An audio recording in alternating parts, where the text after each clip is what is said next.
AI 시대 하면 보통 딱 한 회사가 떠오르시죠. 그런데 오늘은 우리에게 아주 익숙한 이름, 바로 삼성에 초점을 맞춰서 AI 붐의 또 다른 심장부를 한번 파헤쳐 보겠습니다. 네, 그렇죠. AI 하드웨어 얘기를 하려면 보통 이 문장에서 다들 시작합니다. 워낙 널리 알려진 말이기도 하고 틀린 말도 아니고요. 자, 그런데 말이죠. 저희는 여기서 한 걸음 더 들어가 보려고 합니다. 만약에 이 지배적인 이야기 뒤에 업계의 판도를 완전히 바꾸고 있는 또 다른 거대한 흐름이 있다면 어떨까요? 물론 GPU가 중요하다는 건 두말하면 잔소리죠. AI 연산의 심장이니까요. 근데 한번 생각해 보세요. 아무리 강력한 심장이라도 피를 온몸으로 뿜어내려면 그만큼 튼튼하고 넓은 혈관이 필요하지 않겠어요? 우리가 종종 놓치고 있는 결정적인 부분이 바로 여기에 있습니다. AI 인프라가 돌아가는 방식은 아주 간단하게 이 3단계로 볼 수 있어요.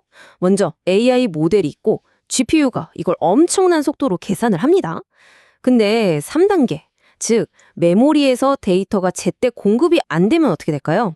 2단계에 있는 저 강력한 GPU는 그냥 깡통이 되는 겁니다. 속수무책이죠. 바로 이 지점에서 AI 하드웨어 이야기에 숨은 영웅이 등장합니다. 그건 바로 고성능 메모리, GPU의 가장 중요한 파트너라고 할 수 있겠습니다. 이 슬라이드가 그 병목 현상의 핵심을 제대로 보여주는데요. 현대 AI는 따지고 보면 근본적으로 데이터와의 전쟁이거든요. 초고성능 GPU를 F1 경주용차라고 한번 비유해 볼게요. 근데 데이터 공급이 느리다는 건 이 F1 머신이 출퇴근 시간 꽉 막힌 도심 한복판에 갇힌 거랑 똑같아요. 엔진이 아무리 좋아도 속도를 낼 수가 없잖아요. 결국 데이터 공급 속도, 다시 말해 메모리가 모든 걸 결정하게 되는 겁니다. 그래서 등장한 게 바로 이 HBM, 즉 고대역폭 메모리라는 겁니다. 이름 참 직관적이죠? 데이터가 오가는 대역폭이 어마어마하게 넓은 메모리라는 뜻입니다. GPU 바로 옆에 딱 붙어서 데이터를 쉴 새 없이 공급해주는 초고속 전용 파트너라고 생각하시면 아주 쉽습니다. 그리고 이 엄청난 기회의 시장에서 현재 세 개의 거대 기업이 정말 치열하게 경쟁하고 있습니다. 여러분도 잘 아시는 이름들이죠. 바로 삼성전자, SK 하이닉스, 그리고 미국의 마이크론입니다. 자, 그럼 이제 오늘의 주인공, 삼성으로 한번 초점을 옮겨보죠. 삼성이 이 새로운 시장을 어떻게 지배하기 위해서 전략적으로 움직이고 있는지 그 속을 들여다보겠습니다. 이 차트를 보시면 모든 게 아주 명확해집니다. 우리가 보통 삼성하면 스마트폰이나 TV를 떠올리지만 사실 삼성전자 수익의 진짜 엔진 약 80%는 바로 이 반도체에서 나옵니다. 삼성은 본질적으로 세계 최대의 메모리 반도체 회사인 거죠.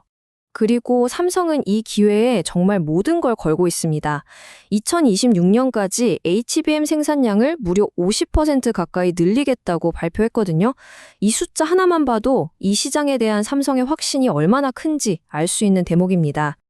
이 슬라이드에서 정말 흥미로운 지점이 나오는데요. AI가 메모리 산업의 체질 자체를 바꾸고 있다는 겁니다. 과거에는 이게 수요와 공급에 따라서 가격이 막 오르내리는 사이클 산업이었거든요. 그런데 이제는 AI 데이터 센터가 계속해서 메모리를 필요로 하니까 장기적으로 꾸준히 성장하는 구조적 성장 산업으로 변하고 있는 거죠. 그리고 삼성의 이 거대한 베팅은 벌써부터 엄청난 성과를 내고 있습니다. 이 숫자 좀 보세요. AI 메모리 수요가 폭발하면서 최근에 기록한 분기 영업이익이 무려 20조 원에 육박합니다. 삼성이 세운 전략이 정확히 맞아떨어지고 있다는 명백한 증거라고 할 수 있겠죠. 하지만 삼성의 AI 이야기가 이렇게 장밋빛이기만 한 건 아닙니다. 메모리 사업이 눈부시게 빛나는 만큼 그들이 반드시 넘어야 할 또 다른 거대한 산이 있거든요. 그게 바로 파운드리 사업입니다. 여기서 말하는 파운드리는 칩 위탁 생산 사업을 말하는데요. 이 시장에는 TSMC라는 절대 강자가 떡하니 버티고 있습니다. 특히 AI 칩 시장에서는 TSMC가 대부분의 고객사를 꽉 잡고 있어서 삼성 입장에서는 아주 힘겨운 싸움을 하고 있는 영역입니다. 그래서 삼성의 현재 상황을 딱 요약하면 이렇습니다. 메모리 분야에서는 누구도 넘볼 수 없는 강력한 지배력을 가지고 있지만 파운드리 분야에서는 정말 치열한 도전에 직면해 있죠. 그렇다면 삼성에게 AI 시대의 가장 확실한 승리 공식은 어디에 있을까요? 네, 바로 그들의 압도적인 상점, 메모리에 있는 겁니다. 자, 이제 슬슬 결론으로 가보겠습니다. 지금까지 흩어져 있던 조각들을 하나로 쫙 묶어서 가장 강력한 핵심 메시지를 정리해 드릴게요. 그래서 오늘 분석의 핵심 질문에 직접 답을 해보죠. AI 시대에 가장 중요한 건 GPU일까요? 아니면 메모리일까요? 어쩌면 이 질문 자체가 잘못된 걸지도 모릅니다. 왜냐하면 정답은 둘 다이기 때문입니다. 바로 이겁니다. 이게 핵심이에요. AI 인프라는 똑같이 중요한 두 개의 기둥 위에 서 있습니다. 하나는 연산을 담당하는 GPU, 그리고 다른 하나는 데이터의 저장과 이동을 책임지는 메모리.